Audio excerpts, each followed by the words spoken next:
Bonjour, bonsoir, vous êtes sur Radio Azura, bienvenue dans votre émission Believe and Be Saved, crois et sois sauvé. Je suis le frère Géraud et aujourd'hui j'aimerais vous partager un message sur la puissance de la parole de Dieu. Et pour ça je vais prendre rapidement les Écritures et avant de lire les Écritures j'aimerais faire une courte prière.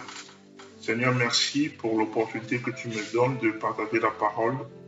Je prie que tu puisses, par cette parole, Seigneur mon Dieu, toucher une âme aujourd'hui, vraiment exhorter, Seigneur, fortifier un frère ou une sœur aujourd'hui qui traverse des moments difficiles. Par cette parole, Seigneur mon Dieu, que tu puisses encourager, Seigneur, raviver la flamme dans le cœur d'une personne, dans le puissant nom de Seigneur Jésus. Amen. C'est un privilège que le Seigneur me donne de partager la parole avec vous aujourd'hui et j'aimerais lui remettre toute la gloire. Que toute la gloire soit rendue au Seigneur parce que c'est une grâce. Voilà, aujourd'hui j'aimerais partager avec vous sur la puissance de la parole de Dieu. Et pour ça, j'aimerais prendre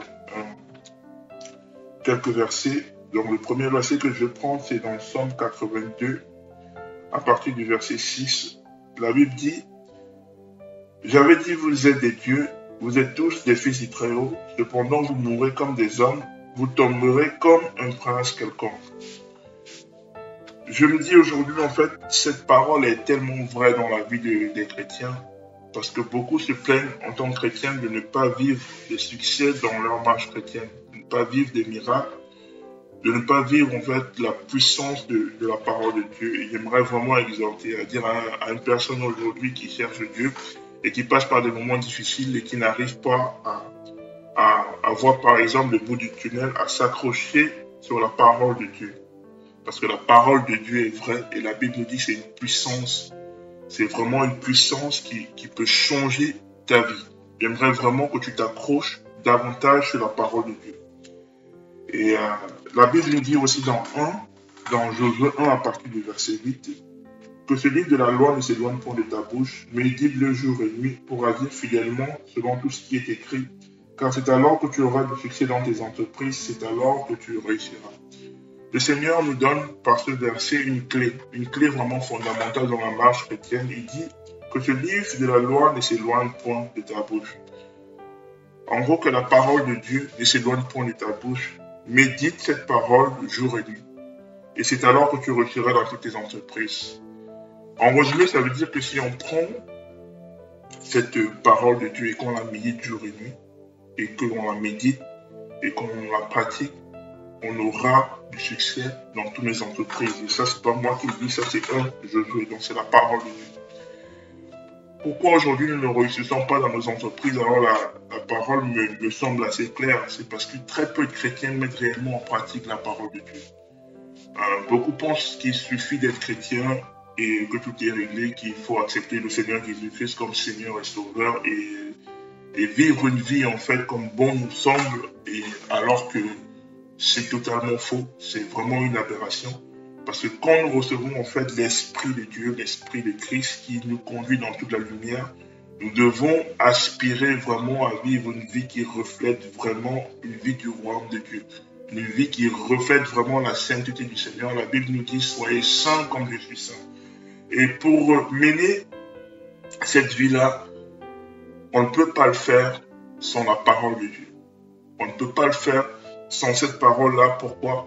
Parce qu'en fait, c'est cette parole-là qui est comme un miroir et qui va en fait nous interpeller sur notre style de vie, qui va en fait nous interpeller sur notre manière en fait de voir les choses, qui va nous interpeller sur notre façon de comprendre la parole de Dieu, sur notre manière d'être intime avec Dieu. C'est pour ça qu'il a dit dans le livre de Josué, médite cette parole jour et nuit. Et dit quelque chose qui m'a tellement frappé, que ce livre de la loi ne s'éloigne point de ta bouche. Mes amis, quand on médite la parole de Dieu, je pense que quand on lit la Bible, c'est vrai qu'on utilise nos yeux pour lire, mais est-ce qu'en fait on garde cette parole dans notre bouche? En d'autres termes, est-ce que cette parole on la proclame? On la proclame dans notre bouche? Est-ce qu'on prie réellement avec cette parole? Est-ce qu'on croit à la parole de Dieu? Parce qu'il ne suffit pas de le lire comme un livre historique ou voilà comme un livre, mais il faut lire vraiment avec la foi que le Seigneur aujourd'hui est toujours d'actualité, que le Seigneur, comme la Bible nous dit, en fait, il n'y a aucune nombre de variation en lui, il est le même hier, aujourd'hui, éternellement. Et que la promesse qu'il a faite à Josué en disant, médite cette parole jour et nuit, et c'est ainsi que tu réussiras dans toutes tes entreprises, elle est valable pour toi aujourd'hui qui m'écoute. Elle est valable pour moi, et cette parole-là peut changer ta vie. Malheureusement, beaucoup ne prennent pas vraiment en considération, malheureusement, cette parole de Dieu. Beaucoup se plaignent, mais ils ne prennent pas vraiment en considération la puissance de la parole de Dieu. La puissance vraiment qu'il y a dans cette parole-là, alors que le Seigneur a déjà tout mis pour nous. C'est pour ça que la Bible nous dit dans les psaumes que j'ai lus auparavant, que nous mourrons, malgré que nous sommes des fils du Très-Haut, nous mourrons comme des hommes. En d'autres termes, ça veut dire que malgré que nous sommes des fils de Dieu, malgré qu'on a accepté le Seigneur Jésus-Christ comme Seigneur et Sauveur et qu'on a reçu le Saint-Esprit, on n'arrive pas vraiment à avoir du succès. Pourquoi? Parce que voilà, on ne maîtrise pas cette fabuleuse arme que le Seigneur nous a donnée, sa parole. On ne lutte pas avec la parole de Dieu qui est une épée, qui est une lumière, mais on essaye en fait de lutter par nos propres forces. Parce que si on regarde notre vie et que si on fait vraiment une introspection, on va voir que on ne médite pas assez la parole de Dieu. En tout cas, je ne sais pas pour vous, mais je sais que pour la majorité des chrétiens, c'est encore un combat qui est difficile et beaucoup n'arrivent pas. Donc, peut-être qu'on fera une émission pour donner des astuces pour comment méditer la parole de Dieu jour et nuit afin de réussir avec ces entreprises. Mais le problème, il est là. Il est vraiment là. Quand je parle de méditer la parole de Dieu, je parle vraiment de passer du temps dans la présence de Dieu, de passer du temps aussi bien dans la prière que dans la méditation de la parole. Pour moi, la méditation et la prière, ça va vraiment de pair, parce que quand on prie, on parle à Dieu, et quand on veut écouter Dieu, alors on lit sa parole. Le problème, c'est que beaucoup prient, mais très peu passent du temps pour écouter la voix de Dieu, parce que le premier moyen que le Seigneur utilise pour nous parler, c'est vraiment la parole. Le Seigneur utilise sa parole pour nous parler, parce que même si la Bible dit dans Job 33, le Seigneur parle tantôt d'une manière, tantôt d'une autre, et l'homme n'y prend peu garde. Voilà, le premier instrument que le Seigneur va utiliser, le premier canal que le Seigneur va utiliser pour nous parler, c'est la parole de Dieu. C'est pour ça qu'il va dire à Josué, médite cette parole-là jour et nuit, et c'est comme ça que tu réussiras dans toutes tes entreprises. Mais j'aimerais te poser la question, toi qui m'écoutes aujourd'hui, est-ce que tu médites cette parole jour et nuit? Est-ce que tu pries? Est-ce que tu la proclames dans ta vie? Ou est-ce que tu pries juste en fait à Dieu avant de dormir, ou tu n'as pas le temps de méditer cette parole, tu es peut-être occupé à, je ne sais pas moi, regarder Netflix, même à trop travailler ici bien, et tu n'as pas du temps à consacrer en fait à Dieu pour étudier sa parole, pour que le Seigneur se révèle à toi. Alors si tu ne mets pas un temps dans ta journée à passer du temps à méditer la parole de Dieu, c'est clair que tu auras un souci, c'est clair que tu n'y arriveras pas. Il est là le problème. Le problème, c'est qu'aujourd'hui, on est tellement occupé par les choses de ce monde. On a tellement de distractions autour de nous qui nous éloignent en fait de cette parole-là. Et c'est pour ça qu'on ne réussit pas dans nos entreprises. Et c'est pour ça qu'on n'arrive pas à persévérer ou qu'on voit très très peu de miracles dans notre vie. Pourquoi? Parce qu'on a laissé du temps à d'autres choses et on n'a pas pris vraiment compte que la parole de Dieu est le socle de notre vie. Que la parole de Dieu est cette parole-là qui va nous faire nous maintenir sur le roc qui est Jésus-Christ. C'est là le problème, mes amis. Donc moi aujourd'hui, je vais t'exhorter, toi qui m'écoutes aujourd'hui, toi qui écoutes la parole et qui a envie d'aller loin avec Dieu, qui a envie de plus d'intimité avec Dieu, qui a envie de vivre plus de choses avec Dieu, parce que la Bible est tellement merveilleuse. Il est écrit dans cette Bible que le Seigneur a prévu des choses d'avance pour nous afin que nous les pratiquions. Toi qui veux vraiment vivre la promesse de Dieu dans ta vie, je vais t'exhorter aujourd'hui à demeurer dans cette parole. Je vais t'exhorter vraiment à mettre du temps à part pour passer vraiment un temps avec Dieu, à mettre vraiment du temps à part. Je ne sais pas, je ne connais pas ta vie, peut-être que toi tu es plus du matin ou tu es plus du soir, mais il faut que tu aies une horaire précise pour te consacrer à Dieu. Je ne te dis pas de passer 2 heures ou 4 heures dans la présence de Dieu, non. Je veux déjà que tu passes par un moment où tu es constant dans la parole de Dieu. Ça peut être 30 minutes, tu vois, dans 24 heures, c'est rien du tout. Parce qu'on passe plus les statistiques nous montrent en fait qu'on passe plus de 1 heure, voire 2 heures dans notre téléphone portable, tu vois. Ça veut dire en d'autres termes que le téléphone portable, voilà, qui est un outil, est plus valorisé en fait que la parole de Dieu dans notre vie. Et pour ça, nous devons nous repentir. Pour ça, nous devons nous repentir. Si aujourd'hui tu sais qu'il y a la télé en fait qui prend plus la place de Dieu dans ta vie, attention, je ne dis pas que la télé, les instruments sont mauvais, non, non. Je dis juste en fait qu'il faut savoir recadrer les choses, qu'il faut savoir remettre les priorités dans notre vie. Et la priorité dans notre vie doit être la parole de Dieu. La parole de Dieu, parce que c'est avec ça que nous réussirons. Ce n'est ni avec les distractions qui peuvent nous éloigner en fait de sa présence. Parce que nous avons besoin de la présence de Dieu pour réussir. Nous avons besoin de sa parole pour nous guider au travers de notre sentier, dans le sentier de notre vie. Parce que c'est cette parole-là qui va te propulser dans ta destinée. C'est vraiment cette parole-là qui va te conduire en fait dans les sentiers de la gloire. C'est cette parole-là qui va te faire résister à la tentation quand la tentation va se présenter devant ta porte. C'est cette parole-là qui va te donner la force de dominer sur le péché. C'est pour ça que si tu n'as pas cette parole, c'est comme si tu pars en combat sans ton arme ou sans ton épée. Si tu ne mets pas cette parole, en fait, voilà, au cœur de ta vie, alors tu vas échouer. Tu vas échouer, tu ne vas pas manifester, en fait, cette vie de Christ que le Seigneur veut que tu vives. Cette vie, en fait, où tu vas manger les fruits que le Seigneur a destinés pour ta vie.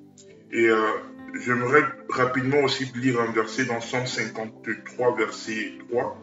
La Bible dit, Dieu du haut des cieux regarde les fils de l'homme pour voir s'il y a quelqu'un qui soit intelligent, qui cherche Dieu. Dans le Psaume 1, il dit, Psaume 1 à partir du verset 1, heureux l'homme qui ne marche pas selon le conseil des méchants, qui ne s'arrête pas sur la voie des pécheurs et qui ne s'assied pas en compagnie des moqueurs, mais qui trouve son plaisir dans la loi de l'Éternel et qui la médite jour et nuit. Il est comme un arbre planté près d'un cours d'eau, qui donne son fruit en sa saison et dont le feuillage ne se flétrit point. Tout ce qu'il fait lui réussit. Alors la question que je te pose aujourd'hui, ou que je te pose toi qui m'écoutes aujourd'hui, est-ce que quand le Seigneur en fait regarde les fils de l'homme, est-ce qu'il te trouve intelligent? Est-ce qu'il te trouve intelligent? Est-ce qu'il te trouve en train de chercher sa parole, en train de méditer sa parole? Parce que la Bible nous dit dans le Psaume 1 que ceux-là qui méditent la parole, qui trouvent leur plaisir à méditer la parole jour et nuit, ils sont comme un arbre planté près d'un courant d'eau qui donne un fruit en sa saison. Ça veut dire que ces gens-là sont des personnes qui vont réussir dans les entreprises. Ce sont des personnes en fait qui vont vraiment marcher dans la volonté de Dieu. Ce sont des personnes qui vont porter du fruit. Ce sont des personnes en fait qui vont se réjouir en fait de ce que le Seigneur va faire dans leur vie, parce que ceux-là, ils sont au bon endroit, ils sont là dans la maison de Dieu, ils sont là dans la parole de Dieu, ils vont chercher Dieu dans la prière et dans la méditation. Alors, quelle est ta position aujourd'hui? Est-ce que le Seigneur, quand il te cherche, il voit quelqu'un qui n'est pas intelligent, qui passe son temps, par exemple, dans les distractions, qui passe son temps sur Netflix et qui ne va pas porter des fruits dans sa vie et qui va passer du temps à se plaindre, non Seigneur, tu ne m'as pas donné ci, tu ne m'as pas donné ça, alors que le Seigneur t'a déjà toutes les clés et il s'étonne de pourquoi tu ne cherches pas sa face, il s'étonne pourquoi tu ne médites pas la parole, il s'étonne en fait pourquoi tu n'as pas d'intimité avec lui. Alors quelle est en fait ta position aujourd'hui? Quel est en fait ton camp aujourd'hui? Alors est-ce que tu es de ceux-là qui veulent en fait chercher la parole de Dieu, veulent méditer en fait la parole de Dieu pour se rapprocher davantage du Seigneur, pour se rapprocher davantage de la destinée, pour se rapprocher davantage en fait des projets et des œuvres que le Seigneur a préparées pour lui d'avance, pour qu'on les pratique en fait? Est-ce que tu es de ceux-là qui vont se mettre en position en fait de chercher Dieu? Alors je t'invite aujourd'hui à être de ceux-là qui vont vraiment chercher Dieu dans tout ce qu'ils vont faire dans leur vie. De ceux-là vraiment qui vont se mettre à part pour chercher Dieu, pour persévérer, parce que on vit aujourd'hui dans un monde où quand tu cherches Dieu, on te trouve entre guillemets bizarre. Quand tu cherches la volonté de Dieu pour ta vie et que tu te mets à part, on peut même te trouver un peu extrémiste. Mais la Bible nous dit en fait que ceux-là qui vont se mettre dans la présence de Dieu, c'est ceux-là qui vont trouver la bonne part, comme dans l'allégorie qu'il fait avec Marthe et Marie. Ceux-là qui vont se mettre au pied du Seigneur, c'est ceux-là qui ont trouvé la bonne part et qui vont profiter en fait voilà des bonnes œuvres de l'Éternel, qui vont profiter, qui vont vivre leur destinée, qui vont vivre en fait leurs promesses. Et c'est pour ça que je t'invite, toi qui m'écoutes aujourd'hui, à être de ceux-là et à ne pas te décourager. Si aujourd'hui tu n'arrives pas à méditer la parole de Dieu, entoure-toi des gens qui ont l'habitude de méditer, qui ont l'habitude de prier. Tu peux regarder en fait des émissions qui vont t'encourager en fait à écouter la voix de Dieu, qui vont t'encourager à méditer la parole de Dieu. Entoure-toi en fait des personnes là qui vont te faire avancer dans les voies du Seigneur, parce que c'est comme ça que tu vas réussir dans tes entreprises. Éloigne-toi de ceux-là qui vont toujours te mettre dans une situation où tu vas vraiment te détourner du Seigneur, où tu vas vraiment vivre une vie qui n'est pas agréable à Dieu. Entoure-toi de ces bonnes personnes et tu vas voir que à un moment donné dans ta vie, tu vas porter en fait du fruit. La Bible nous dit, et moi c'est ce qui m'a marqué quand je lis le Psaume 1, la Bible nous dit en fait que ceux-là qui vont méditer la parole de Dieu, qui trouvent leur plaisir dans la méditation de la parole de Dieu, ils sont comme un arbre planté près d'un courant d'eau qui donne son fruit en sa saison. Ça veut dire qu'en méditant la parole de Dieu, des fois, tu ne vas pas forcément récolter du fruit à un moment donné, mais tu vas récolter du fruit dans la bonne saison. C'est comme une graine qui est germée. Elle ne pousse pas du jour au lendemain, mais il y a un moment où cette graine que personne ne voyait, qui était dans le sol, que tout le monde méprisait, il y aura un moment où cette graine-là va germer et va commencer à être un grand arbre et va commencer à porter du fruit. Et tout le monde va voir que non, cet arbre-là est agréable aujourd'hui. Cet arbre-là qui était une graine négligée, aujourd'hui c'est un arbre où des gens peuvent cueillir du fruit et manger, où les gens peuvent se réjouir de cet arbre. Et moi, je te souhaite d'être cet arbre-là qui porte vraiment du fruit agréable à Dieu. Et voilà, je t'invite vraiment à faire cette petite prière avec moi. Si tu sens que dans ton cœur, tu veux vraiment passer plus de temps dans la parole de Dieu, on va faire cette petite prière. Seigneur, mon Dieu, merci pour ce message. Je prie, Seigneur, pour tous ceux-là qui ont écouté ce message et qui ont à cœur de passer plus de temps dans la présence de Dieu, qui ont à cœur de passer plus de temps, Seigneur, dans la méditation de ta parole. Seigneur, que ta grâce et ta main aujourd'hui demeurent sur eux. Remplis-les de ton esprit, Seigneur, afin qu'ils puissent méditer cette parole, afin qu'ils puissent, Seigneur, mon Dieu, manger, Seigneur, ces rouleaux, et afin qu'ils puissent, Seigneur, porter du fruit au temps convenable. Merci, Seigneur, mon Dieu, pour chacun d'eux, Seigneur. Je prie dans le nom puissant de Seigneur Jésus que tu leur donnes la force, que tu renouvelles, Seigneur, tous ceux-là qui étaient rétrogrades et qui n'arrivaient pas à marcher selon tes voies et qui n'arrivaient pas à méditer cette parole. Je prie, Seigneur, mon Dieu, Père, que ton esprit leur saisisse maintenant et qu'ils puissent, Seigneur, être remplis d'une volonté surnaturelle à méditer ta parole, à se tourner vers toi et à prier dans le puissant nom de Seigneur Jésus-Christ. Amen. Merci, c'était le frère Géraud et on se retrouve pour la suite de notre émission Believe and Be Saved. Soyez bénis dans le puissant nom de Seigneur Jésus-Christ. Amen.